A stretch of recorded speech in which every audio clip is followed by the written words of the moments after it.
Hello everyone, welcome to my YouTube channel special academy. आप सभी का हमारे इस चैनल पर स्वागत है। तो देखिए, आज हम डिस्कस करेंगे सिद्ध साहित्य के बारे में। जो भी हमारे इम्पोर्टेंट फैक्ट हैं उनको हम यहाँ पर डिस्कस करेंगे। तो चलिए स्टार्ट करते हैं। तो देखिए, बौद्ध धर्म की शाखा वज्रयान अनुयायी को ही सिद्ध कहा गया है। राहुल सांकृत्यायन ने सिद्धों की संख्या बताई है 84। ये लोग अपने नाम के पीछे आदर सूचक पा जोड़ते थे, जैसे सिद्ध सरपहा। तो इसको सिद्ध पाद या सरोज वज्र या राहुल भद्र के नाम से भी जाना जाता है। ये 7वीं-8वीं सदी इस संप्रदाय की शुरुआत हुई थी। सिद्ध सरपहा से ही 7वीं-8वीं सदी इस संप्रदाय की शुरुआत हुई थी, जिनके 32 ग्रंथों में दोहा कोश प्रसिद्ध है। इनके 32 ग्रंथों में क्या है, दोहा कोश जो है तो प्रसिद्ध है। प्रमुख सिद्ध और उनकी कृतियाँ इस प्रकार से हैं। तो देखिए, सबसे पहले है हमारे पास सरहपा। किसके बारे में हम डिस्कस कर रहे हैं, तो देखिए सिद्ध साहित्य के बारे में हम डिस्कस कर रहे हैं। तो देखिए सरहपा, तो इनका ग्रंथ क्या है जो प्रसिद्ध है, तो दोहा कोश। 760 ईस्वी में इन्हें सरहपाद भी कहा जाता है। कुल 32 रचनाओं का उल्लेख है। ये सरोजपाद अथवा सरोज भद्र कहे गए और ये प्रथम सिद्ध भी माने गए हैं। नेक्स्ट है जैसे सब्रपा। तो सब्रपा का क्या है, तो देखिए चर्यापद 780 ईस्वी और गुरु कौन है इनका, तो सरहपा। नेक्स्ट है लुइपा। तो लुइपा के गुरु कौन है, सब्रपा हैं और 84 सिद्धों में इनको सर्वोच्च स्थान प्राप्त है। डोम्बिपा। तो डोम्बिपा के गुरु हैं विरूपा और रचना है इनकी डोम्बी गीतिका, योगाचर्या और अक्षराधिकोपदेश और इनके कुल ग्रंथ हैं, कुल 21 ग्रंथ हैं इनके।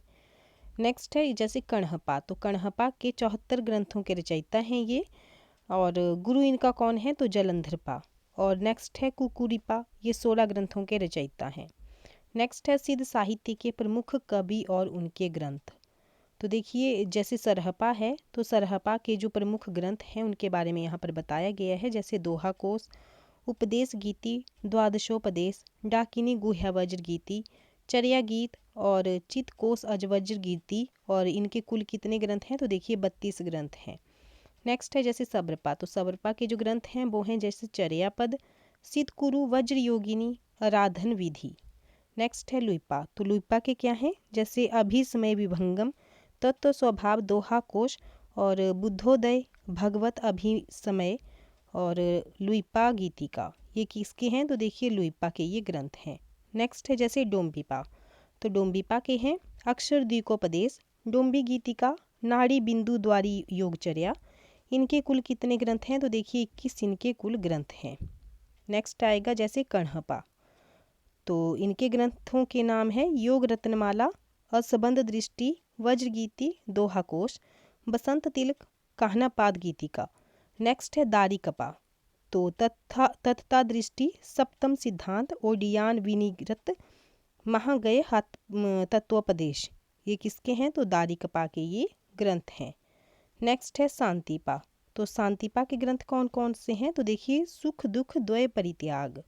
ये किसके ग्रंथ हैं, तो शांतिपा के ये ग्रंथ हैं। नेक्स्ट है तंतिपा। तो तंतिपा के हैं जैसे चतुर्योग भावना। नेक्स्ट है विरूपा, अमृत सिद्ध और विरूप गीतिका। ये किसके हैं, तो विरूपा के हैं मार्ग फल निवांतवाद बाधक। ये हैं विरूपा के। नेक्स्ट है भूसुकपा। तो इनका है बोधिचर्यावतार और शिक्षा समुच्चय। नेक्स्ट है वीणापा। तो वज्र डाकिनी और निष्पन्न क्रम। ये किसके हैं, तो वीणापा के हैं। नेक्स्ट है जैसे कुकुरिपा। तो कुकुरिपा के हैं तत्व सुख भावना, सारी योग भावनोपदेश और स्वप्न परिच्छेदन। ये किसके हैं, कुकुरिपा के हैं। नेक्स्ट है मीनपा। तो मीनपा के हैं बाह्य तरम बोधि चित्त बंधोपदेश। नेक्स्ट है महिपा, वायु तत्व और दोहा गीतिका। कंबल पाद के हैं असंबंध दृष्टि और कंबल गीतिका। नारोपा के हैं नांड पंडित गीतिका और वज्र गीति। नेक्स्ट है गोरिपा। तो गोरिपा के हैं गोरखबाणी और पद शिष्य दर्शन। नेक्स्ट है आदिनाथ। तो आदिनाथ के हैं विमुक्त मर्जरी गीत, हुंकार चरित, बिंदु भावना क्रम। नेक्स्ट है तिलोपा। तो तिलोपा के हैं जैसे करुणा भावनाधिष्ठान और महाभद्रोपदेश। ये हैं तिलोपा के। यहाँ पर एक कोटेशन दी गई है, यहाँ पर थोड़ा विशेष तथ्य दिया गया है, इसको हमें ध्यान में रखना है कि नाथों की रचनाएं अर्धमागधी अपभ्रंश और मगधी अवहट्ट में प्राप्त होती है। इसे संध्या भाषा भी कहते हैं क्योंकि यह आदिकालीन भाषा और अपभ्रंश के बीच की कड़ी है, अर्थात ये संधि है, इसलिए संध्या भाषा ये कही गई है। सिद्ध साहित्य में काया साधना पर विशेष बल दिया गया है। इसमें पंचमकार की प्रतीक परक व्याख्या की गई है। तो पंचमकार देखिए यहाँ पर मदिरा, मांस, मत्स्य, मुद्रा और मैथुन। मदिरा में क्या है तो सहस्त्र दल से क्षरित होने वाली सुधा। मांस में है ज्ञान से पाप हनन की प्रक्रिया। मत्स्य में है ईड़ा पिंगला में प्रवाहित श्वास। मुद्रा में है असत्य का परित्याग। मैथुन में है शस्त्र सार में स्थित शिव और कुंडलिनी शक्ति का योग। तो देखिए अमीर खुसरो के बारे में यहाँ पर बताया गया है कि इनका जन्म जो है तो एटा जिले के पटियाली गांव में 1255 ईस्वी में हुआ था। आदिकाल में खुसरो ने खड़ी बोली का प्रयोग काव्य भाषा के रूप में किया। अमीर खुसरो को हिंदी खड़ी बोली का आदि कवि माना जाता है और खुसरो के ग्रंथों की संख्या है 100, जिसमें से अब 20-21 ही उपलब्ध होते हैं।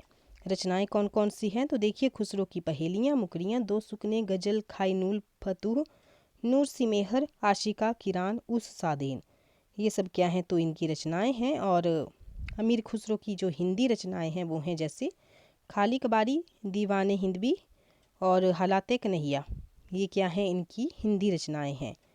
और नेक्स्ट है यहाँ पर सितार और तबला के आविष्कारक खुसरो जो है तो प्रसिद्ध संगीतज्ञ तथा हजरत निजामुद्दीन औलिया के परम शिष्य थे। और चंद्रबरदाई के बारे में बताया गया है कि पृथ्वीराज रासो के जो रचयिता है वो कवि चंद्रबरदाई सम्राट पृथ्वीराज चौहान के परम मित्र थे। कहा जाता है कि उनका और पृथ्वीराज चौहान का जो जन्म है और मृत्यु है वो एक ही दिन हुई थी। तो ये थे हमारे कुछ इम्पॉर्टेंट यहाँ पर तथ्य।